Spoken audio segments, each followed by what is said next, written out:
Hey, yo, what's up, internet? My name is Jeremy Schumacher. I'm a licensed marriage and family therapist. I'm the Jer in Wellness with Jer. Thanks for stopping by and checking out the channel. We are going to talk about a topic I'd love to not have to talk about. We're going to talk about a topic I'd love to not have to talk about, and then I'm going to compare and contrast it to a topic that I love talking about. We are talking about role models, especially role models for young men. This is a topic that is important to me, one, as a mental health professional, working with, I would say, seeing it in Gen Z, seeing it a bit with Gen Alpha already, but definitely working with parents around these topics. And also, I have two boys, and while I am partnered with a wonderful human who cares about their screen time and agrees with me about boundaries we set around those things, it's a thing that as our boys get older, we're going to have to figure out and put more restrictions on, because the internet has become a really awful place. I don't want to say has become, probably has always become a really awful place. But I think the algorithm driven content that skews right wing, research shows that, and just who the right wing has available right now for role models is really terrible. And yeah, I just want to talk about like why I think that is, why I think some of these figures are problematic, and why I think the media literacy from consumers, but also media companies, is deeply problematic, and also offer up some good alternatives. I've done this topic before. I got my Lord of the Rings poster behind me here. I've talked about masculinity in Lord of the Rings before. The hobbits are gentle and touch each other. They hug, they laugh, they cry. Aragorn is tender to Boromir as he's dying. And like, I've used Lord of the Rings as what I would consider a good representation of healthy masculinity. And also Lord of the Rings has 5 women who speak in the whole movie, so that's not great. A sign of the times of JRR, probably more than problematic, right? But the idea of what masculinity looks like, and today my focus is less what healthy masculinity can look like, and more about like, where are the role models and why the algorithms don't promote those things. So we're going to talk about Clavicular. I would love to not, right? He just OD'd on stream. Like, this is not somebody anybody should be platforming. But he recently went viral for his really moronic takes. Again, like, he's an idiot. And so we should stop platforming idiots. We should stop platforming people who are actively promoting the use of anabolic steroids. And again, I'm going to juxtapose this with a bunch of pro wrestlers. Spoiler alert, right? So, like, I'm picking this comparison on purpose because for a long time, professional wrestlers were taking anabolic steroids and, defending their usage. I'm pretending this video will be under an hour, but there's almost no way. When I talk about pro wrestling, I get a little long-winded. If you don't know who Clavicular is, kudos, you spend less time on the internet than I do. One of my specialties is religious trauma, and so I'm certainly paying attention to and fairly well informed on what Christian nationalism is doing. And that ties deeply to white supremacy, because the church as we know it here in America could not exist without the white supremacy of the United States historically existing and supporting and propping up the church. The Klan was a religious institution as much as, if not more than, it was a racist institution. Maybe not by the end of its run, but certainly as it started out. And when you study religious harm and when you study extreme religious groups, you also end up studying a lot of extreme right-wing groups. Now, like, Clavicular is not a right-wing person. I would say he's not even a political figure. He's described himself as apolitical. I don't think you go on Nick Fuentes' talk show without being totally apolitical. But again, he seems to be like a dumb 20-something who is not informed on much of anything. And so he's an influencer in what has become known as the looks maxing community, which is just comes out of incel culture, right? And so this is where it starts to get a little in the weeds about internet culture. And if you don't know about 4chan and you don't know about some of the meme culture stuff that exists in the deep recesses of the internet for, I'm going to say, especially people who are chronically online, because even incel culture wasn't about men originally. Incel culture was started by a female, as a support group, as a peer support group about people who were involuntarily celibate and didn't want to be. And it started out well meaning, and some people met and dated and became not incels, um, before it became taken over by a bunch of misogynistic, sexist men who are angry about women existing. And so again, as much as if you've seen Clavicular in the 60-minute interview he did, it was like 60 Minutes Australia. Um, he's very mad at being brought up as an incel because he's very quick to point out that he is in relationships and has had relationships. Again, it's all very like sort of, as a 37-year-old dude, it's all very coded and like insecure young guy who doesn't realize like none of this matters yet. Relationships matter deeply, right? I'm a licensed marriage and family therapist. I think relationships are very important. But like what your body count is certainly not important, and not in the misogynistic way in which, as a dude, he needs to have a high body count, but he wants to be with low body count women, which is just misogyny. Um, so again, he comes from this looks maxing community. He's popular on TikTok. He's popular on Kick. He's been around past year and a half as a fairly big figure. He's gone viral a couple of times, once for hitting somebody with his Cybertruck. And again, you're not winning any intelligence awards if you're driving a Cybertruck around, but you are probably a right-wing influencer, even if you're trying to say you're apolitical. And for shooting a crocodile, which he is facing charges for and is probably going to prison for, because that is illegal. At least the way he did it. I'm not up to date on Florida crocodile laws. There's only so much one person can stay on top of at any given time. And so, yeah, this comes from the incel culture. Again, there's a lot of like incel cultures. There's a ton of eugenics. If you want to go back to like where 4chan and Gamergate came from, like, fun fact, Epstein and Steve Bannon were involved in both those things. So, understand that our culture is a lot less freeform and open than we like to pretend it is. Behind the Bastards, second set of episodes on Jeffrey Epstein do a good job of Epstein's gross little fingers involved in the formation of certainly the right-wing circles on the internet. And Bannon's been all over the place, right? Like, here's a problematic figure who has somehow continued to escape accountability. So we have the incel culture, and then within that incel culture sort of comes this trend of, instead of being like dudes who are just going to sit on their keyboards all day and complain about women, who decide that like they're incels because they're ugly. And again, there's a bunch of eugenics. They get into like the width between your eyes, how big your forehead is, or your eyebrow, whatever, your nose, your jawbones, etc. Clavicular is named after his approach to your clavicles being really important, or clavicular length. I don't know. And again, he sort of rose to, I guess, infamy by promoting hitting yourself with your hands, or what he did, hammers, because your bones will break and then grow back stronger. Waiting for a citation to pop up. Oh, there isn't one, because that's not scientific. Yeah. So again, sort of like an extremist sort of thing. It seems like perhaps he stumbled backwards into being successful in this area, because even as he grifted in this, his grift came after he was quite popular, at least in this community. So I don't think he really knew what he was doing. Again, I think he's just a moron who thought he was ugly and thought that hitting his chin and clavicles with hammers would make him more attractive.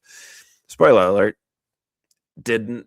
I wouldn't say he's like an unattractive dude, but like you wouldn't look at him and be like, oh wow, what a male model. You would look at him and be like, broccoli headed 20 something. At least that's how people in my generation view the young folks these days.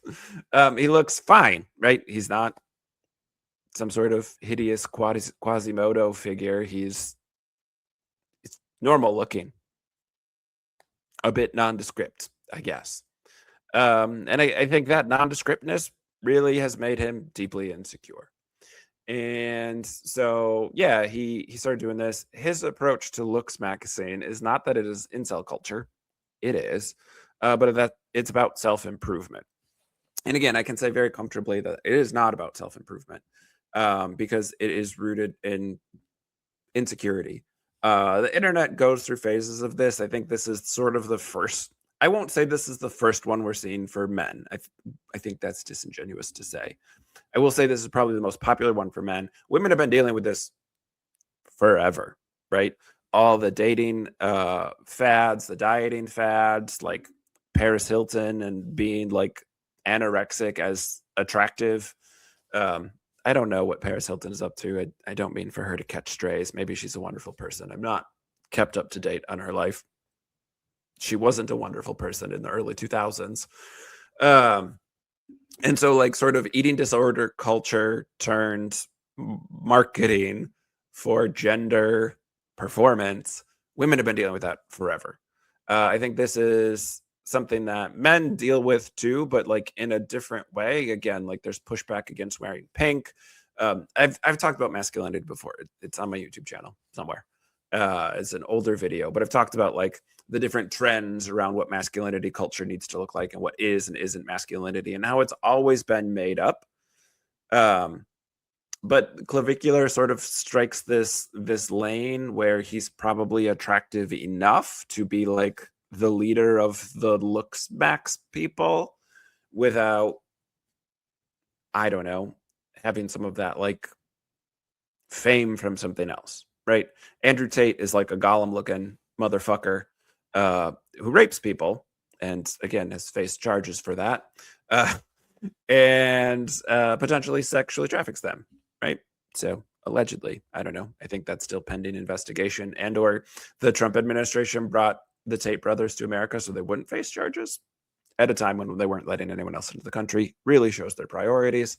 But like he was an MMA fighter or something, right? Like he's in the MMA community first. Joe Rogan, as again, like not masculinity based, I would hope, but certainly like shilling that stuff. Was a UFC commentator. He hosted Fear Factor. He was a celebrity for other things before sort of becoming a right wing influencer. And Clavicular is sort of that like, I'm going to say Kim Kardashian. I'm dating myself. I don't follow celebrities all that well, nor stay up to date on things like this, although I am on the internet often researching like real and valid things and then, you know, doom scrolling on Reddit. So I come across some of this stuff, but like, what was Kim Kardashian famous for? Like, she's famous for being famous. She's famous for reality TV. And so I think Clavicular is sort of in that vein of things where he's not, you know, Aaron Rodgers going on podcasts and talking about his love of anti-vax conspiracy theories. Aaron Rodgers is famous for being really, really, really, really, really, really, really good at football, right? Like he built his fame elsewhere. The reason he got platformed was for something else. Clavicular, I think, has been platformed because he hit somebody with a Cybertruck. I think he was maybe doing this before that because I don't know how else he got a Cybertruck, although it does seem like he was born into some form of like upper class. Details online for my quick search were a little bit shady on that. But yeah, he got famous sort of by being famous in this culture that preys on insecurity. And again, the looks maxing community as Clavicular presents it and like maybe truly believes it, maybe he's a true believer, is about self-improvement. That's the clip from the 60 Minutes viral moment he had where the interviewer says, like, how do you feel being connected to the incel culture and to people like Andrew Tate? And Clavicular gets really upset and like confused as if his little brain can't handle it. And we'll get into his drug use, but like he's not doing great. Uh but he's like offended. Like for he says looks maxing is about self-improvement, and how can you judge self-improvement? Well, because you're doing meth is how we can judge it and say that's not what self-improvement is about. Um but the idea there that like he is content farming these things. He was live streaming, I think, on Kick. Again, and like as a parent, just keep your kids off these unmoderated platforms, right? Um, and he OD'd while live streaming. Had to go to the hospital. It's like a things people die from. He's 20 years old doing a shit ton of drugs, specifically, but not only, but like worse, meth, because it makes him look thin. Which again, like that's not worth it.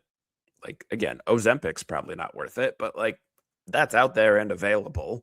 This is people who refuse to get the COVID vaccine, but were taking, horseworm medicine instead. Like you don't know what you're talking about, and just to be like contrarian, you're going to put something that you don't know anything about into your body because you don't want to listen to what other people have to say. Um, he's also doing a ton of anabolic steroids. Again, these are things that he puts out into public and like recommends. He's using his public sway to tell people to do things that are really harmful, which again, if a platform had any sort of accountability to it, these people would not have a platform. You can't tell people they should do meth to look skinny. You can't tell people they should be doing anabolic steroids to look more attractive. Like these things have well documented risks associated with them. These are not safe recommendations to be making.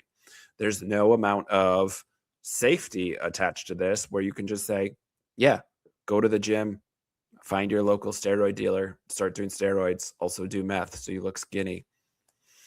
It's like, again, and it's sad that a 20-year-old is this insecure / depressed / mentally unwell that he's doing all these things 20-year-old. Like again, if you said this 20-year-old overdosed on meth at a club, I'd be like, that's really sad, without knowing any other things about their lives. Like I don't respect or look up to that person. I feel badly for them because something has gone wrong, that's where their life has them at 20 years old, right? um but his whole brand is promoting really unhealthy high risk behaviors for minimal improvements in looks. But what his grift is preying on other people's insecurity. It's just such a weird thing because I would say the grift usually is done by people who are a little bit more secure. Not entirely, right? Like the My Pillow guy. I mean, the entire right wing political machine, including the manosphere, are all insecure figures. Donald Trump, wildly insecure. JD Vance, wildly insecure. Andrew Tate, wildly insecure. Elon Musk, wildly insecure. Like Joe Rogan won't let people post pictures that show how short he is, right? Like all of these guys are deeply, deeply, deeply insecure in a way that, like, I don't know that, and these are not like figures to look up to, but like Bill O'Reilly and like some of those early Fox News figures, Rush Limbaugh, like, I don't know, they had a certain level of confidence that was unearned, but also at a time when like just being a white dude gave you opportunity to be successful. Like, sure. Where it's so weird to see how deeply insecure all of the right wing figures are now. But like that's Clavicular's whole thing. He got famous by being weird and insecure, and now he's making money off of other people's insecurities, offering, subscription packages and all these things for his Nooptrix mix and his peptides that he recommends and his workout routines, which again, he's not, like, my opinion, a particularly built dude. Again, he's fine looking. He's not ugly. but he's not like jacked. He's not a bodybuilder. Again, his weird mix of like things to look thin and things to look big seem to probably be counteracting, which again, just don't do steroids and certainly don't do meth. And if you want to put on some muscle mass, go to the gym. That will happen over time. And if you want to look thinner, do a bunch of cardio. That will happen over time. Like things about like body modification and like even I would argue healthy body modification, if such a thing exists. But like I support getting tattoos and piercings and whatever. If you want to look a certain way, do it in a healthy way. Manage your risks, right? Those things all take time because what our bodies look like are based predominantly on genetics and then based on our environment, right? What we do with those genetics, right, can amplify or mute some of those things. We sort of have a genetic starting point and then our environment shifts that. And so if you want to shift it, you can't shift your genetics, you can shift your environment, right? And so but those changes take time. It takes time. And I think being confident in those things and building confidence also takes time. This is not a character trait you either have or you don't. It's doing something that you like or you enjoy or that you're good at over and over again to the point where you're meeting your expectations fairly consistently. That's all confidence is. This thing will go the way that I think it will because I've done it a bunch of times, so I know what to expect. Confidence. So yeah. Now, I think all the people I've listed so far are bad role models. And they're friends with Zuckerberg. They're friends with Musk. They're like those insecure dudes. They own the algorithms, right? They own these things. We see Elon in real time try and adjust Grok and the way that AI is going to spit out imagery, including, child sexual abuse materials. So another person who should really be facing some accountability. So like they're the dorkiest dweebs who ever dweebs, and Bezos and Musk and Zuckerberg are not like cool.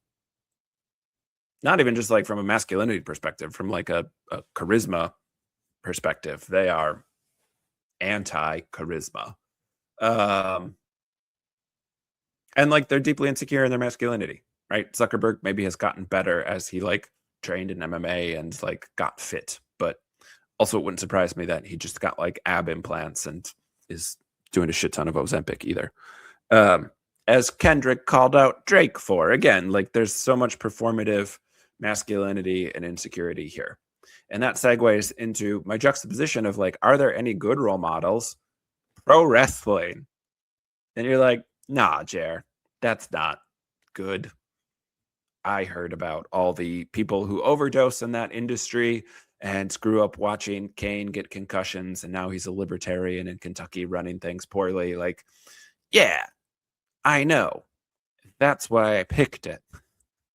Because I was watching wrestling last night. I watch wrestling Wednesday nights, Dynamite. I'm not talking about WWE, right? Like, let's just get that out of the way. WWE, not good role models.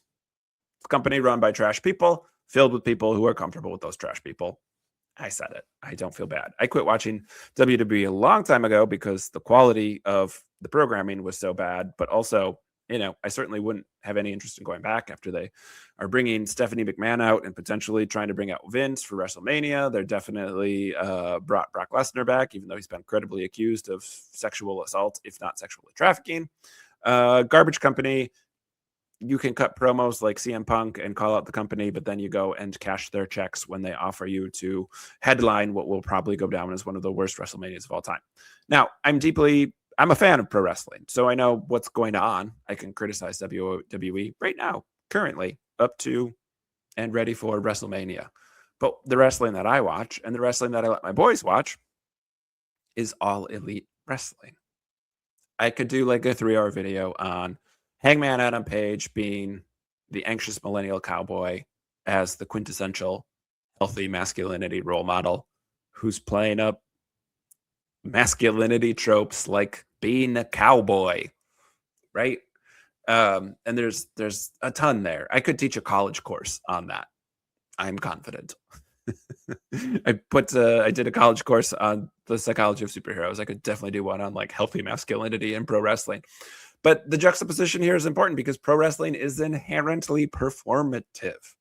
Here are people who mold and shape their bodies to look a certain way for a certain effect in their performance, not just to keep their opponents safe and to perform in the ring well, but because the look matters. It's pro wrestling. Presentation matters. It is performative fighting. It is even performative masculinity, I would argue. It's performative gender in the same way that drag can be. Shout out to, I think it was Smarty Pants show on Dropout had a good viral bit about drag and wrestling are performative gender expression, which is true to a degree. And like pro wrestling is a lot of things, right? But it is a performance, right? It is a scripted, predetermined show about a fighting league. Really, that's what wrestling is about. It's a predetermined show that is about a competitive wrestling league. And you sort of have to look at it that way. Like, it's a show about sports. And to make it entertaining, they have storylines and drama and all this other stuff. And so I was watching wrestling last night. Again, like this is current. And there are just two really clear examples of what healthy masculinity can look like. And so I'm going to share some clips. I'm not going to post anything by Clavicular because I don't think you should get any more looks. And like, again, if somebody just OD'd on meth, maybe stop plastering their picture and their clips everywhere. Like, that's somebody who needs help, not to be platformed. But that's what gets the clicks. And pro wrestling is historically problematic, right? Eric Bischoff wrote a book called Controversy Creates Cash. Like, again, what I just said about like, it gets the clicks because if it's chaotic or it's whatever, it gets clicks. Like, yes, pro wrestling was built on that premise. Like, it's carny as all get out. And this one company, All Elite Wrestling, and some of the luchador companies in Mexico, although not exclusively so, and I would say probably New Japan and even like DDT over in Japan. Some of the other countries' wrestling promotions are really great, and some wrestling promotions still have all of the issues that wrestling has always had. So this is not a blanket statement about pro wrestling, but this is if we are looking for healthy role models. I'm going to show a clip here of Kenny Omega, who is probably my favorite wrestler of all time. Might be Bryan Danielson. It's tough. It's tough. Kenny Omega was the best wrestler from 2010 to 2020. And he's going to be in this clip with Will Ospreay, who's the best wrestler 2020 on. Again, there's probably some competition for that. But these are two of the best professional wrestlers from a performance basis, the best in the ring number of matches that get 5 stars. Kenny Omega and Will Ospreay have both broken that 5-star threshold and got 6-star matches. Kenny Omega is regarded to have one of the best rivalries and some of the best matches of all time against Kazuchika Okada. And so, yeah, while Kenny was sort of at the top in New Japan, Will Ospreay was coming up. And like I said, Kenny Omega was best wrestler, let's say up to 2020, and Will Ospreay has probably been the best wrestler since then. I'm fudging the numbers a bit, but you understand the point. There's been a passing of the torch. This moment was a little bit of that. And like, I want to talk about like the masculinity. They know the cameras are rolling. They know that this is going to get shown on national TV. This is a clip that was filmed after the pay-per-view where both of these top tier performers lost. So let's see where I am. The clip. Oh, HBO Max. Okay, I think we're good.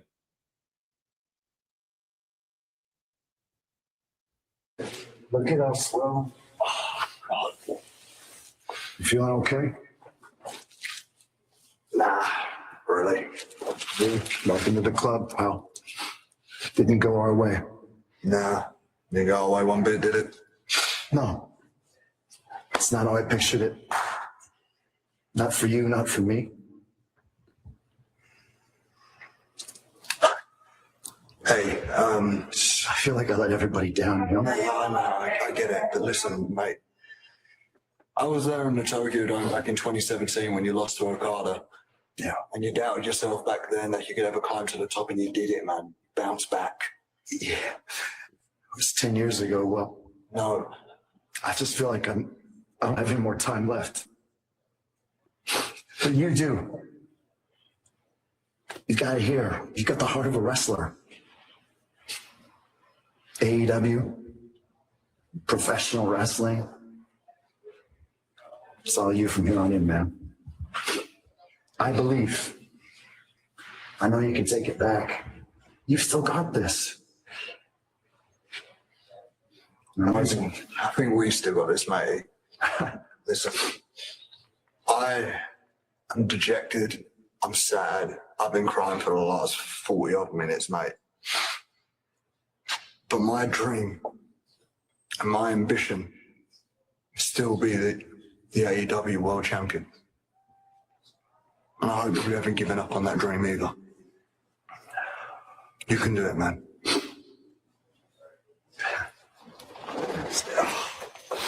Take care of yourself, yeah. You know, Ron's got your back, bro. Thank you, mate. Ken, it's real talk, man. I'm a hero.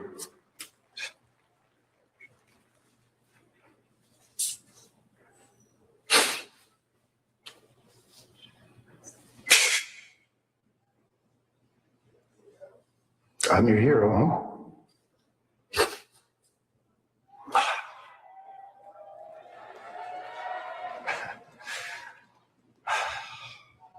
Maybe I can't give up. Maybe there is still a chance.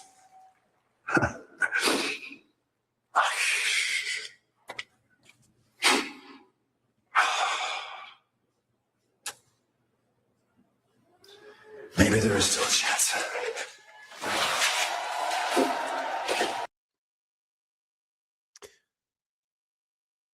And then he asks the cameras to go away, right? But like, there's so much here that I love. Now, it's a performance. They know they're cutting a promo that this is going to get aired on television.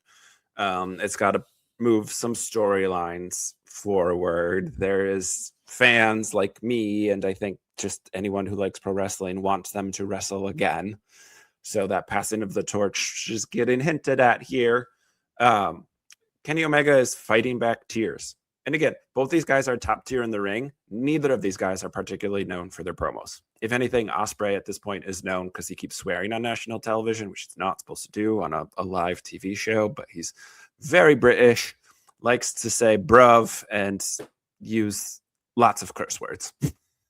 So neither of these guys are like top 10 actors. They're not great storytellers outside of the ring.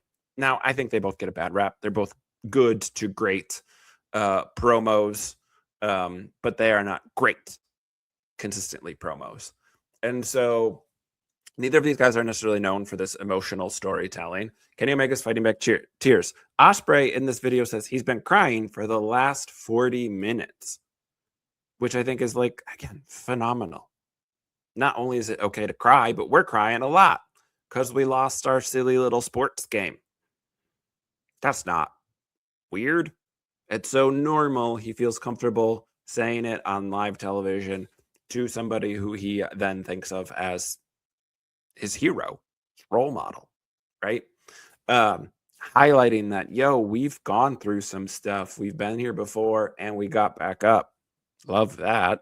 Will Ospreay's just coming back from neck surgery. He's been out for a number of months. This was his first big return match in a pay-per-view, and he lost. Kenny Omega had diverticulitis, like missed over a year, could have died. And even before that was wrestling with severe vertigo. I don't know how he did that. He's so good. But also I can't imagine that's safe as somebody who also suffers from vertigo. It wouldn't feel good picking up people above my head and trying to do professional wrestling moves to them. So again, both these guys are coming back from injury. It's sort of this point of like Kenny Omega was challenging for the title and he lost. And then Osprey, they touch each other, right? They pat each other on the head. They put their arms around each other. Osprey kisses Omega on the top of the head, calls him mate. I think that's just a Britishism more than it is a term of affection. But like, there's tenderness here, and they're not uncomfortable with that physical touch. Now, as somebody who's played high level sports and also coached high level sports, I do think there's a level of tenderness in sport that gets ignored. Teammates hug each other, they pat each other on the butts. Go get them, champ.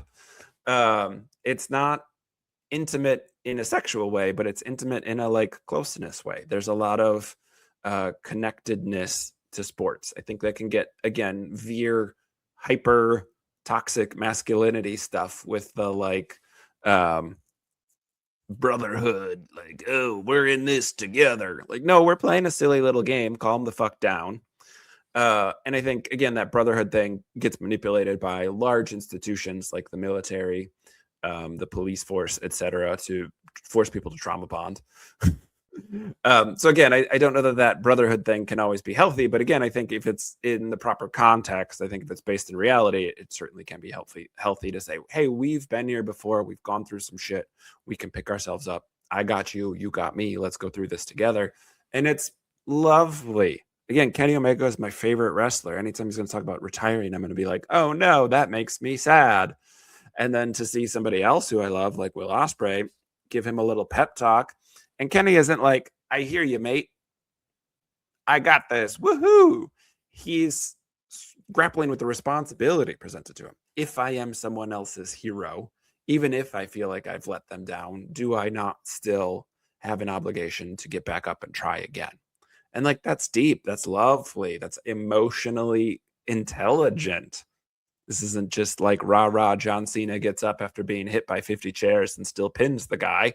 There's a story they're telling here that's based in real human emotion, which is what pro wrestling does best when it works well. It's theater. It is amplified human emotions because we can all relate to those emotions. And so again, there's tenderness, there's love, there's connection, there's vulnerability. This isn't after a big win, giving each other a hug awkwardly in the locker room. This is in the trainer's room so they can get their ice because they're beat up. They lost. They're vulnerable. It's beautiful. It's beautiful. And again, this is not what pro wrestling is all the time, right? Kenny Omega certainly has walked that fine line of being sort of a bisexual, gender questionable sort of guy in spite of his like overt masculinity. He was in a tag team called the Golden Lovers. He's been playful with, he gets announced by one announcer, said Kenny by God Omega. And we sort of little play on words for bi being bi for bisexual, right? So he's the bi God. He does seem to like, again, have a real love for Kota Ibushi, whether that is romantic or sexual, or it is just platonic love. They are like in love with each other. But Kenny Omega, again, is not hyper masculine outside of his big muscles. He's a dork. He loves video games and cats. He's a cat dad.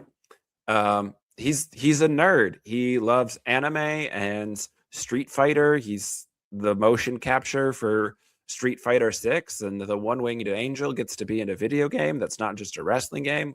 Very cool. He goes to video game conventions. He plays video games against other pro wrestlers that he can't wrestle against. Like he just likes nerd stuff. Will Ospreay is weird and awkward. He's dyslexic and has ADHD and likely has autism. Unlike Clavicular, who said he uses drugs because he's autistic and he's trying to feel normal. Like, that's not how that works. He highlights that like this is a thing that works well for his brain being different. Being in the gym makes sense to his brain. Being in the ring makes sense to his brain. Watching pro wrestling has always made his brain happy. He's learned to work with it, not use it as an excuse to get out of accountability. And so even in the real life stuff, I think these guys are much better examples. Kenny Omega's straight edge, which means he doesn't drink or do drugs, right? So I think that role modeling is there. The other thing that happened in Dynamite, I'm at 40 minutes. The other thing that happened on Dynamite last night, spoilers, is Darby Allin won the AEW World Men's Championship. And again, Hangman Adam Page started calling it the men's World Championship, because there's also a women's world championship. And arguably for a long time, Toni Storm was the best wrestler and best draw in the company as the women's world champion. So Hangman's awesome, in spite of burning someone's house down in a blood feud. Pro wrestling is hard to summarize. The other thing that happened is Darby Allin won the men's world championship. And I was going to show this promo, but maybe I won't, just for time. His mentor is Sting. If you don't know pro wrestling, you still probably know Sting, because in wrestling's heyday, Sting spent a year not talking and still being the coolest guy in all of pro wrestling, because he would show up in the rafters dressed as the Crow with the white and black face mask on, and he beat up the NWO all the time, which was Hulk Hogan being a bad guy. And it was awesome. And he would drop down, he'd rappel down from the rafters, and he had a bat he'd pull out of his giant trench coat and beat people up with. And it was incredible. Sting was cool. And Sting has always been a babyface, which in wrestling is like a good guy to like an obnoxious degree. Sting is famous for being betrayed by people who were obviously bad guys, taking advantage of the fact that he was really good at wrestling. He was like a surfer dude. And then even when he was the Crow, it was like about vigilante justice. It wasn't like he thought he was a badass. Then he went to WWE and they like wasted him. He took a bad buckle bomb, but also Triple H booked himself to go over. This is a whole thing. His time in WWE was really bad. And then AEW signed him in the twilight of his career, right? He's 61, 62 years old. He can't really bump anymore, which means like take bad falls. He does, because he's a crazy person. But what AEW does is they put him with Darby Allin. Darby Allin's this little skater, emo theater kid who likes pro wrestling. He wears tiny little jean shorts that are cut off and black tights, and he paints his face to look like a skull. And he says, tattoo says, "I'll stop when I'm dead," or something like that. And like, he's weird. He's the perfect pro wrestler, which is an athletic theater kid. That's all pro wrestling is. And I don't know if they were just like, hey, Sting wears face paint, Darby wears face paint, let's put them together. But it worked, because Darby was like this reckless guy who would throw himself down the stairs and light himself on fire and drive his car off of ramps and do all this stuff. He's like a skater in real life. He's a pro wrestler in real life. He's the world champion of one of the most, the biggest companies on the planet. So like, again, not taking away from his pro wrestling career, but like he also had a pro skating career and seems to really like skating and doing stunt type things. Darby wins the championship, but Darby wins the championship after years of being mentored by Sting at 29-0 as a tag team. Sting taught Darby like time and place to take those risks, calm down with that stuff. You got to have a long career like I have, then you got to do things differently. Darby is also straight edge, doesn't drink, doesn't do drugs. Has spoken candidly about his uncle being in a car accident when he was 5 years old, in which his uncle was driving drunk and died, as being his motivation for being straight edge. So again, whether that is, I don't know how true that is. I don't have any reason to doubt that, other than it's told in the context of pro wrestling, in which people make up stories. But that seems like that's not related to his wrestling career.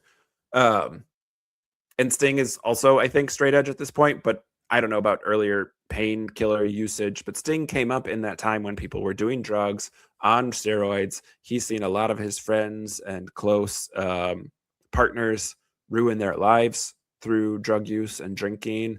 He's seen people struggle with addiction. So Sting is sort of like this mentor figure for Darby. Darby is also like encouraging Sting to keep going, right? Like childhood hero. And so Sting does things like jump off a balcony through a couple of tables. Again, like taking bumps that no 60-year-old man should have been taking. AEW is really careful to not like exploit that. And I think they always did a really nice job protecting Sting in that. Sting got to pick who he wanted to work with and who he felt safe working with. Darby, of course, in like Sting's retirement match, went off of like a 20-foot ladder that was inside the ring through some glass plates, which is one of the worst bumps I think I've ever seen. And I've watched a lot of pro wrestling. Oh, that can't be good. But like, again, so like Sting's been this mentor. So Sting passes Darby in the hall. Sting always had like black hair, white face paint, and Sting has let all his hair go white. He looks incredible as an old retired man. Oh, it's such a cool look. So Sting shows up, old man Sting, white hair, white beard, still does the face paint. Of course, it's pro wrestling. And Darby's like, hey man, got any tips for me? And Sting says, no, I have nothing to teach you. You know all the things you need to do. Just go out and you know how to do. And Darby says Sting's catchphrase, it's showtime. And Sting says, no, it's not showtime. It's your time. You've got this. This is about you. It's not about me. It's about you. And like, it's a nice moment, right? I'm going to pop. I hear it's showtime. I expect Sting to be there. Very cool moment. Actual passing of the torch. Darby does go out and win. Sting comes out and celebrates with him, not taking the limelight, not making it about him. Again, like I think a true mentorship relationship, which we don't see very often, let alone between dudes, where there isn't like a huge power difference. And again, Sting's like this old established veteran, but it wasn't like a coach mentor dynamic. It was like peer mentorship. And I think that's, again, just this other moment that was like really, really, really lovely in a way, where juxtaposed against who he beat was MJF, who is on just a tear career wise. Like he's so good right now as like a bad guy that you want to see lose. No mentorship, tried to take shortcuts, tried to cheat to win, cheated to win against Kenny Omega, even though the match was incredible. But like, it makes sense for him. That's how he needs to maintain heat. Otherwise he would be beloved, because he's so good at all of the things that make pro wrestlers good. So Darby serves as this juxtaposition to him, but also like highlights that mentorship's really important, and healthy mentorship is really important. And so in this video, in this one episode of Dynamite, we have multiple instances of what healthy male role models can be like. And it was like beautiful. I'm not an emotional guy, but I'm tearing up. I will tear up for pro wrestling, because if you get 20,000 people chanting something, my brain feels that in an emotional way. Good thing I never went to a mega church and just went to shitty little churches that had 60 people in them. And so again, like, this isn't a blanket statement to say, let everybody watch pro wrestling. I love All Elite Wrestling, and they have a pay-per-view or a special event that's called Blood and Guts, and they do weapons matches in cages, and it's bloody. And I love Hangman Adam Page, and he burned a man's house down and also stapled pictures that his child drew to that man during a match, and lost to that man when he got stabbed by a hypodermic needle. Like, again, wrestling can be gross and violent and really over the top if that's not your cup of tea. But there are examples out here. Pro wrestling is deeply linked both in the fandom and in the creators. I've had Jason Aaron on my podcast talking about pro wrestling. Daniel Warren Johnson has done a straight up comic about pro wrestling. All the pro wrestlers seem to really like comics. So again, there's this overlap in like superhero stuff. I think the most recent Superman is a good example of what like healthy masculinity looks like. He's just a dork from Kansas. He's not trying to be cool. He's confident enough to think he is cool, even if he's not. Juxtaposed against like Peacemaker, who is like hyper masculine and deeply insecure. Haha, also played by John Cena, pro wrestler. Right? So like, I think in the superhero world, but like, that's fiction. I get that pro wrestling is fiction, but again, I definitely highlight Kenny Omega, and I think Will Ospreay as like actual role models. I think those are good dudes. Brody King with his Abolish ICE shirt, and he's a hardcore punk singer of a band, and he's covered in tattoos, and he's this gentle giant who's like thinks that trans kids should be protected. Like, yes, some of these people are good people, also straight edge, which is like pretty common in the hardcore scene. So again, I think there are people out there. I'm so loath to give a name, because I don't want to jinx it, and I don't want people to find this video 5 years later when these horrific, awful things have come out that people have done. I am wary of putting people on a pedestal, that don't meet your heroes thing. I think is fairly accurate. And also, there are people who are not seeking the limelight. Again, pro wrestlers definitely seek the limelight, but they're not doing it out of selfish gain. They're not doing it for their own vanity. They're doing it because they love this art form. They're doing it because they love the thing. Right? I can tell you the matches that they both cite as getting them into pro wrestling. My knowledge of pro wrestling is deep. There's a lot of deep lore there. But like, again, you know, you'll see a humorous clip online every once in a while. It's like, where are all the good men at? And it's like, they're playing D&D. They're painting their minifigures. They're not trying to cheat on you and whatever. They're just doing their thing that's like weird and nerdy and like adorable that they love it that much. Right? And not everybody plays D&D as a good person. Not every disc golfer is a good guy. But like, again, I think there are people who are out there that are good role models that aren't gonna talk to neo-Nazi Nick Fuentes, who aren't gonna get platformed by Tucker Carlson, right? Who aren't espousing ideas on things that they don't know anything about, like Aaron Rodgers. So, you know, I think there's certainly people out there who are good role models. Again, like up until last year, I would have probably said Giannis. I'm in Milwaukee, right? Like he's been great for the community as a Milwaukee Buck. He got us a world championship. Seems to be like a genuinely enjoyable human and a pleasant dude. And also like then invested in Kelce. And I was like, ooh, probably shouldn't do that. And I'm not saying that makes him a bad person. Again, it's just a good example of like where I'm so wary of naming celebrities and saying these are good people. But again, I think it's less about find celebrities to put on pedestals and more of like, hey, there are real people who are like this in the real world. These are just dorky weirdos who happen to be really good at wrestling, but also like would be at gaming conventions if the wrestling thing hadn't worked out for them, right? Would be just regular dudes, would be mentoring, would be, you know, running sports camps or something. Like these people are real and exist in the real world. We don't need to platform. We don't need to monetize. We don't need to put on a pedestal such terrible people just because the algorithm pushes them. And so I think, again, it's a concerted effort to highlight and raise up other options because the algorithms are deeply manipulated to be dramatic. And so we need to seek out and be active in who we're putting up on those pedestals, who we're finding as role models. And so that's active work. Unfortunately, we have to swim upstream in this algorithm laden world.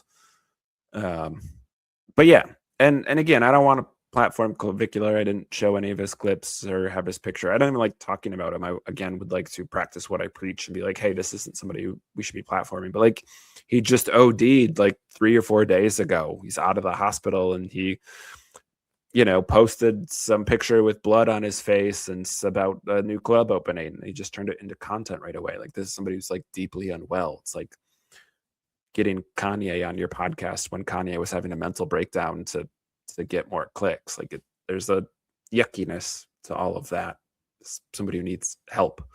But if you're a parent, you know, make sure your kids aren't following these people and explain why. You don't just block stuff and don't explain it. We have to help young brains connect some dots, have other alternatives, not just don't follow that guy, but like, here's what we like about this guy and here's why is important. So hopefully I didn't just talk about my love of pro wrestling too much. I'm sure it snuck in there. But also hopefully that like, yeah, walking you through, here's what we don't like about this person. Here's why, here's what we do like about these people. Here's why is helpful for young and developing brains and is important in our critical thinking and our media literacy, to be intentional with where our energy is going. That's what boundaries are about, right? It's being intentional about where our time and our energy is going. It's not just in who's in our real world, but yeah, how we're interacting with those algorithms. And, you know, the media has shown itself to be lacking in any sort of morals, and the people who have bought up the media to skew it in their preferred direction, the capitalist ruling class, also lack morals, obviously. So, yeah, we have to do our own work. Watch more good pro wrestling. Don't give your energy to the bad one. Get your kids off Kick and all that nonsense streaming stuff. It's not good for them. Okay, that's what I got. Not what I was planning to do. I was really honestly just moved by AEW's really great depictions of masculinity. and I thought that was really nice. So I wanted to talk about it. And yeah, I want to get back to doing some music reviews. YouTube copyright is weird, so I am not super inclined to like delve into what that is. But sometimes it's just nice for me to talk about music that I like. I try not to do a ton of metal for my media person who doesn't love that. But I am probably going to talk about Archspire soon because that's like all I've been listening to lately. So keep an eye out for that. Working on a moral oral video. I haven't finished watching the show yet. I've heard it gets really dark. I think I'm just getting to those parts. I don't know how to feel about that show yet. So if there's other stuff, some people have commented they want me to do a Slipknot video. So I'll probably do that soon as well. So take care of yourself. Take care of somebody else. We'll be back next week. Peace.